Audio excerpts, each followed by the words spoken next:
María Elena Suárez tenía 67 años cuando todo empezó a desmoronarse, aunque, si alguien la hubiera visto caminando despacio por los pasillos de su propia casa en aquellos días, habría pensado que esa mujer ya llevaba años apagándose en silencio. Era principios de otoño. El aire tenía ese frío leve que no llega a doler, pero que se mete en los huesos sin pedir permiso. Hacía apenas 3 meses que Arturo había muerto, y la casa, antes llena de pequeñas rutinas compartidas, ahora parecía demasiado grande, demasiado quieta, como si cada objeto estuviera esperando algo que nunca iba a volver. Durante 43 años, María Elena había sido la esposa correcta, la mujer que sostenía todo sin hacer ruido, la que organizaba la vida de otros mientras dejaba la suya en pausa. En ese momento pasaba los días repitiendo gestos automáticos. Doblaba la misma ropa 2 veces. Limpiaba superficies ya limpias. Abría cajones sin saber exactamente qué buscaba. No era tristeza escandalosa. Era algo más silencioso. Como si su identidad se hubiera ido diluyendo gota a gota, sin que nadie lo notara. Y lo más curioso es que nadie nunca le había preguntado qué quería ella, ni siquiera ella misma. Lo que casi nadie entendía, y lo que María Elena tardó mucho en aceptar, era que su silencio nunca fue sinónimo de ignorancia. Era observación. Durante décadas había aprendido a mirar sin interrumpir, a escuchar sin ser invitada a la conversación, a registrar pequeños detalles que otros descartaban. Sabía reconocer cuando una sonrisa era forzada, cuando una respuesta venía demasiado rápido, cuando alguien evitaba una mirada. Y sobre todo, había visto crecer a su hija Valeria con una claridad que dolía. Valeria siempre había sido brillante, sí, pero también tenía algo más, algo frío, casi quirúrgico, en la forma en que trataba a las personas. No era crueldad abierta, era algo más sofisticado. Una especie de jerarquía silenciosa donde ella decidía quién importaba y quién no. Y María Elena, con el paso de 1200 los años, había sido colocada en una categoría peligrosa. Útil, pero irrelevante. Cuando Arturo murió, Valeria asumió todo con una eficiencia casi impecable. Papeles, cuentas, decisiones, todo pasaba por ella. Y María Elena, en medio de su vulnerabilidad, dejó que eso ocurriera sin cuestionar. Porque en ese momento confiar era más fácil que pensar.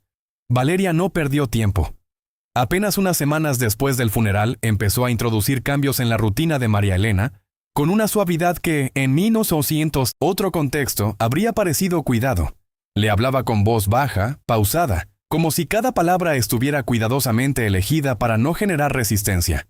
«Es mejor que yo me encargue de esto», decía mientras tomaba documentos de sus manos. «Tú necesitas descansar», insistía al notar cualquier intento de participación. Al principio, María Elena interpretó todo eso como un gesto de amor tardío, una forma de protección que tal vez nunca había existido antes. Pero había algo en la precisión de cada movimiento que no encajaba del todo. Valeria no improvisaba. Cada paso que daba parecía formar parte de un plan invisible. Incluso Diego, su esposo, empezó a aparecer con más frecuencia en la casa, revisando papeles, haciendo llamadas en voz baja desde el estudio de Arturo, ocupando espacios que antes tenían un peso casi sagrado. María Elena observaba todo desde la distancia, como alguien que asiste a una obra de teatro sin entender todavía el guión. Con el paso de los días, esa sensación incómoda empezó a tomar forma. No era miedo, no exactamente. Era algo más sutil, más difícil de nombrar. María Elena comenzó a notar pequeñas inconsistencias, documentos que desaparecían y luego volvían a aparecer en lugares distintos, conversaciones que se interrumpían cuando ella entraba en la habitación, miradas rápidas entre Valeria y Diego que duraban apenas un segundo, pero que decían demasiado. Una tarde, mientras organizaba unos papeles antiguos en la cocina, encontró una carpeta que recordaba haber visto antes. Estaba perfectamente etiquetada, con una caligrafía que imitaba la de Arturo, pero que no era exactamente igual. Ese detalle, mínimo para cualquiera, fue suficiente para encender algo dentro de ella. No reaccionó. No dijo nada. Solo cerró la carpeta con cuidado y la dejó exactamente donde la había encontrado. Pero esa noche, por primera vez desde la muerte de su marido, María Elena no logró dormir. Se quedó mirando el techo durante horas, sintiendo como una idea incómoda empezaba a tomar fuerza dentro de su mente. Tal vez no estaba siendo protegida. Tal vez estaba siendo desplazada lentamente. Parágrafo con intervención al espectador. Esa sensación no desapareció. Al contrario, empezó a crecer de una forma silenciosa, casi orgánica, como si hubiera estado dormida dentro de ella durante años, y ahora finalmente estuviera despertando. María Elena comenzó a observar con más intención, ya no desde la pasividad, sino desde una atención casi quirúrgica. Notaba el tono exacto de voz de Valeria cuando hablaba por teléfono en otra habitación, el leve temblor en los dedos de Diego cuando firmaba ciertos documentos, la forma en que evitaban mirarla directamente cuando creían que ella no estaba prestando atención. Y si tú estás escuchando esto y alguna vez sentiste que algo no encajaba sin poder explicarlo, cuéntalo. Porque a veces ese primer presentimiento es todo lo que tenemos antes de que la verdad aparezca. María Elena no tenía pruebas, no tenía certezas, pero tenía algo más peligroso. Intuición acumulada durante décadas. Y esa intuición ya no le permitía seguir fingiendo que todo estaba bien. El golpe vino sin aviso, pero en el fondo no fue completamente inesperado. Fue una mañana fría, con el cielo gris y pesado, cuando Valeria le pidió que se sentara en la sala. No había emoción en su voz, ni siquiera incomodidad. Diego estaba de pie detrás de ella, con las manos cruzadas, observando en silencio. Sobre la mesa había un conjunto de documentos perfectamente organizados. María Elena se sentó despacio, sintiendo un peso extraño en el pecho, como si su cuerpo ya supiera lo que su mente aún no había aceptado. Valeria empezó a hablar con una claridad desconcertante, explicando que Arturo había dejado un testamento diferente, que había decisiones que María Elena no recordaba, que todo había sido pensado para su propio bien. Las palabras eran suaves, pero el contenido era brutal. En cuestión de minutos le dijeron que la casa ya no le pertenecía, que las cuentas estaban bajo control de Valeria, que ella ya no tenía lugar allí. Margaret no recogió muchas cosas. De hecho, eso fue lo que más llamó la atención de Diego mientras la observaba desde el marco de la puerta. Una mujer que había vivido más de 4 décadas en esa casa, saliendo con una maleta pequeña, como si su vida pudiera reducirse a unas cuantas prendas dobladas con cuidado. No hubo discusión, no hubo escena, no hubo intento de quedarse. Eso, en cierto modo, desconcertó a Valeria más de lo que cualquier enfrentamiento habría hecho, porque la reacción que ella esperaba, la súplica, la negación, el drama, nunca llegó. María Elena caminó por la casa por última vez con una calma casi inquietante, tocando algunas superficies con la punta de los dedos, como si estuviera memorizando texturas. Se detuvo apenas unos segundos frente a una foto antigua en la estantería, una de esas donde los tres todavía parecían una familia sin grietas visibles. No sonrió. No lloró. Solo la miró lo suficiente como para entender que esa versión de su vida ya no existía. Y luego salió. Sin mirar atrás. El motel al que llegó estaba a unos 20 minutos de distancia, en una carretera secundaria donde el tiempo parecía moverse más lento. La habitación tenía ese olor a limpieza mal disimulada, con cortinas pesadas que bloqueaban casi toda la luz natural. María Elena dejó la maleta sobre la cama y se sentó en el borde, con las manos apoyadas sobre las piernas, completamente quieta. Fue en ese silencio incómodo, sin interrupciones, sin voces ajenas, sin nadie diciéndole qué hacer, que algo empezó a reorganizarse dentro de ella. No fue una epifanía dramática, ni un estallido emocional. Fue más sutil. Una frase comenzó a repetirse en su mente, una y otra vez, con una claridad que no había estado allí antes. Esto no tiene sentido. No encajaba. Ni la forma en que Arturo había manejado las cosas durante toda la vida, ni la precisión con la que Valeria ejecutó todo aquello. Era demasiado limpio, demasiado calculado. A la mañana siguiente, María Elena se levantó antes de que el sol terminara de aparecer por completo. No había dormido bien, pero tampoco estaba agotada. Era una sensación extraña, como si su mente hubiera estado trabajando toda la noche en silencio, organizando piezas que llevaban años fuera de lugar. Se sentó en la pequeña mesa del cuarto con un café demasiado amargo y abrió su vieja cartera, esa que había usado durante décadas, sin cambiarla nunca. Dentro, entre recibos antiguos y fotografías dobladas, encontró una tarjeta que no recordaba haber guardado. El nombre de un abogado, con una dirección escrita a mano en la parte de atrás. No era la letra de Valeria, tampoco era completamente la de Arturo, pero se parecía lo suficiente como para hacerla detenerse unos segundos más de lo normal.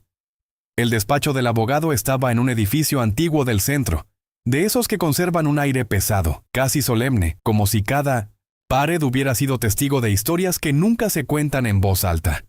María Elena entró sin anunciarse, sosteniendo la tarjeta con firmeza entre los dedos. El hombre detrás del escritorio la miró por unos segundos antes de decir su nombre en voz baja, como si ya la estuviera esperando desde hacía tiempo. No hubo sorpresa en su expresión. No hubo duda. Solo un gesto leve para que se sentara. Y fue en ese momento, en ese silencio cargado de significado, que María Elena sintió algo diferente. No miedo, no tristeza. Algo más cercano a una certeza que todavía no tenía forma, pero que ya estaba ahí. Lo que María Elena vio en esos documentos no fue solo una contradicción, fue una ruptura completa de la realidad que le habían impuesto. El testamento verdadero estaba allí, firmado, validado, con fechas que no dejaban margen para dudas. Arturo no había dejado todo a Valeria. De hecho, había hecho exactamente lo contrario. María Elena era la heredera principal de absolutamente todo y existía una cláusula específica, fría y precisa, que parecía haber sido escrita anticipando exactamente lo que había ocurrido. Cualquier intento de manipulación, fraude o apropiación indebida por parte de Valeria activaría automáticamente la pérdida total de sus derechos sobre la herencia. Durante unos segundos María Elena no reaccionó. Solo miró las hojas, pasando de una a otra con una calma que no correspondía al impacto de lo que estaba leyendo. No se trataba solo de dinero. Se trataba de que Arturo sabía. Sabía quién era su hija, y se había preparado. El abogado finalmente habló, pero lo hizo sin dramatizar, como alguien que ya había repetido esa explicación muchas veces en su cabeza antes de ese día. Explicó cómo Arturo había organizado todo en secreto, cómo había protegido legalmente cada parte del patrimonio y cómo, en el momento en que Valeria ejecutó su plan, activó sin saberlo el mecanismo que la dejaría completamente fuera. No había espacio para interpretaciones. No, había vacíos legales. Era una estructura perfecta. María Elena escuchaba en silencio, pero por dentro algo estaba cambiando de forma definitiva. No era alivio, no era felicidad, era claridad. Por primera vez en su vida no había nadie explicándole lo que debía hacer. No había nadie tomando decisiones por ella. Y en ese instante entendió algo que le costó décadas aceptar. Nunca había sido incapaz. Solo había sido ignorada el tiempo suficiente como para creerlo. El cambio en María Elena no fue visible de inmediato. No se levantó de la silla con determinación dramática ni hizo promesas en voz alta. Pero algo en su postura cambió. Algo casi imperceptible para cualquiera que no estuviera prestando verdadera atención. Era como si su cuerpo, por primera vez en décadas, estuviera ocupando el espacio completo que le correspondía. Agradeció al abogado con una calma firme. Hizo preguntas precisas, demasiado precisas para alguien que supuestamente no entendía de dinero. Y pidió copias de Minos y Intosync, absolutamente todo. No había urgencia en sus movimientos, pero tampoco había duda. Al salir del despacho, el aire frío del exterior le golpeó el rostro con una intensidad que no sintió como incomodidad, sino como un recordatorio de que estaba despierta, de que algo dentro de ella, que había permanecido en silencio durante años, finalmente había decidido actuar. Valeria no esperaba volver a verla tan pronto. Cuando María Elena entró de nuevo en la casa, no lo hizo como alguien que regresaba a pedir permiso, sino como alguien que ya no necesitaba pedir nada. La expresión de su hija cambió por una fracción de segundo antes de que recuperara su habitual compostura. Diego, desde el fondo de la sala, observó con atención, como si intentara recalcular algo que ya no encajaba. María Elena no levantó la voz, no acusó, no señaló. Simplemente colocó los documentos sobre la mesa, con la misma precisión con la que Valeria había hecho el día anterior. No necesitó decir mucho. Las palabras, cuando finalmente salieron, fueron pocas, claras y definitivas. Y por primera vez, en esa casa, el silencio no fue suyo. Fue de ellos. Valeria intentó reaccionar rápido, como siempre lo hacía cuando sentía que el control se le escapaba entre los dedos. Se acercó a los documentos, los hojeó con una rapidez calculada, como si pudiera desarmarlos con la misma facilidad con la que los había creado en su versión falsa. Su voz salió firme al principio, cuestionando, insinuando errores, hablando de confusiones legales. Pero había algo diferente esta vez. Ya no estaba hablando con la misma mujer que había salido de la casa con una maleta pequeña el día anterior. María Elena no interrumpía, no discutía, no elevaba el tono, solo observaba. Y esa calma empezó a incomodar más de lo que cualquier confrontación habría hecho. Diego intentó intervenir con ese tono diplomático de quien busca negociar, sugiriendo acuerdos, pero su mirada traicionaba la verdad. Sabía exactamente lo que esos documentos significaban. María Elena dejó que hablaran, dejó que intentaran reconstruir una narrativa que ya estaba completamente rota, y cuando finalmente decidió intervenir, no lo hizo desde la emoción, sino desde algo mucho más difícil de enfrentar: la claridad.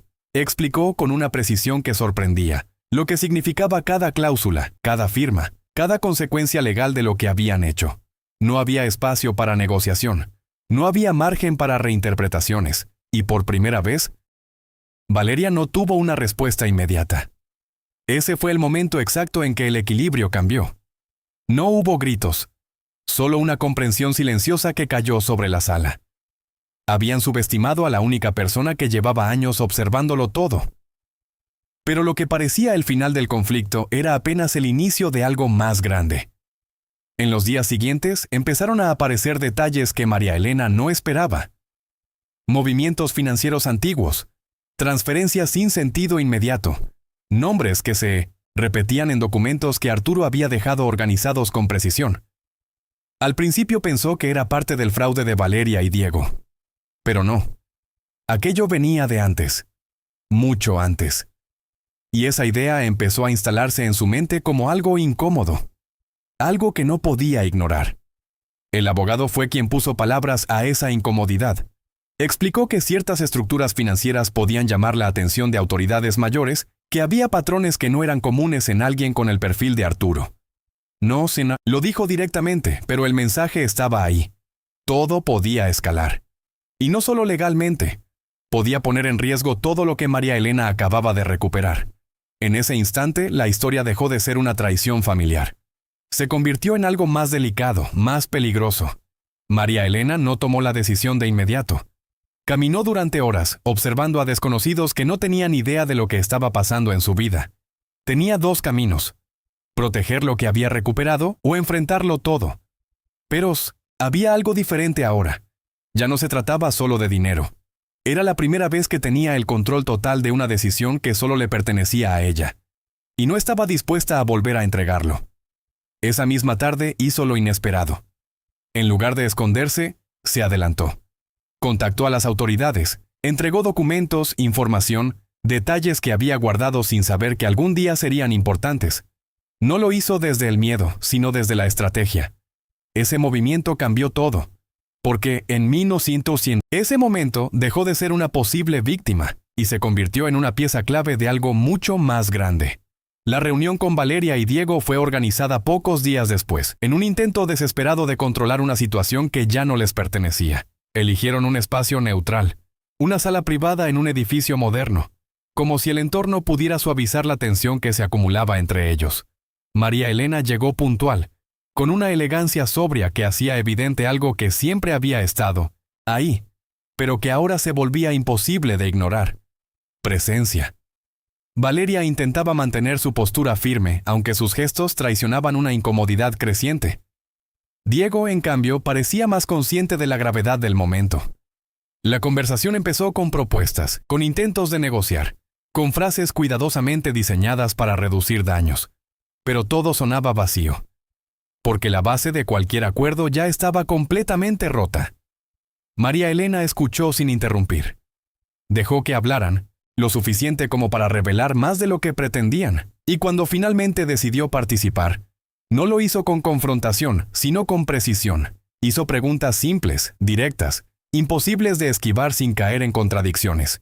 Valeria respondió rápido, intentando sostener una narrativa que ya no tenía estructura. Diego intentó intervenir, ajustar, suavizar. Pero cada palabra, cada explicación, cada intento de justificar lo injustificable iba construyendo algo mucho más sólido que cualquier defensa. Evidencia. María Elena no estaba negociando. Estaba confirmando. Y cuando se levantó de la mesa, lo hizo sin necesidad de anunciar nada. Porque en ese momento ya era evidente. Ellos mismos habían cruzado el punto sin retorno. Las consecuencias no tardaron en aparecer. Lo que habían intentado mantener como un problema familiar se transformó en un proceso legal complejo, frío y meticuloso. No hubo un colapso inmediato, sino una caída lenta, calculada, donde cada detalle era analizado con precisión. Las estructuras que Valeria y Diego habían construido empezaron a desmoronarse pieza por pieza. María Elena observaba todo desde una distancia serena. No intervenía más de lo necesario, no buscaba protagonismo, porque para ella aquello no era venganza, era consecuencia. La verdad final llegó de forma inesperada. El abogado la llamó nuevamente, esta vez con un tono diferente. Cuando María Elena se sentó frente a él, notó que había algo más en su expresión. No era urgencia, era peso. Abrió un nuevo archivo, separado de los demás, y lo colocó sobre la mesa con cuidado. Esta vez no se trataba de Valeria ni de Diego. Se trataba de Arturo. Durante años él había estado vinculado a operaciones financieras que, a primera vista, parecían ilegales. Movimientos complejos, conexiones difíciles de explicar, patrones que no encajaban con una vida aparentemente común. Pero había un detalle que lo cambiaba todo. Arturo no era un criminal. Era un informante. Durante más de una década, había colaborado en investigaciones que derribaron estructuras enteras. Había vivido una doble vida, moviéndose en un equilibrio constante entre el riesgo y el control. Todo lo que había hecho, cada decisión que había tomado, tenía un objetivo claro: proteger. Proteger el patrimonio, proteger la estructura y, sobre todo, proteger a María Elena de una verdad que podría haberla puesto en peligro. La revelación no la destruyó. Tampoco la liberó de inmediato. Lo que hizo fue reorganizar todo lo que creía entender sobre su propia vida. Momentos que antes parecían vacíos, ahora tenían sentido. Silencios que parecían indiferencia, ahora eran protección. Y por primera vez, María Elena entendió que su historia no había sido una simple vida de renuncias. Había sido una vida donde muchas decisiones se tomaron por ella, sin que ella tuviera acceso completo a la verdad. El cierre no fue un triunfo ruidoso. Fue algo más honesto. Valeria y Diego enfrentaron las consecuencias legales de sus actos: fraude, manipulación, extorsión. Por primera vez dejaron de controlar la narrativa. María Elena, en cambio, recuperó mucho más que bienes materiales. Recuperó su lugar en el mundo. Con el tiempo, decidió transformar todo lo que había vivido en algo que fuera más allá de su propia historia. Creó una fundación dedicada a proteger a personas mayores de abusos financieros dentro de sus propias familias, no desde el discurso, sino desde la experiencia real, desde las señales que ella misma había ignorado durante años. Desde el entendimiento de que muchas veces el peligro no viene de fuera, sino de quienes están más cerca. María Elena nunca tuvo todas las respuestas. Y tal vez nunca las tendría. Pero encontró algo más importante que cualquier explicación: la certeza de que, por primera vez en su vida, sus decisiones le pertenecían completamente. Y eso fue suficiente.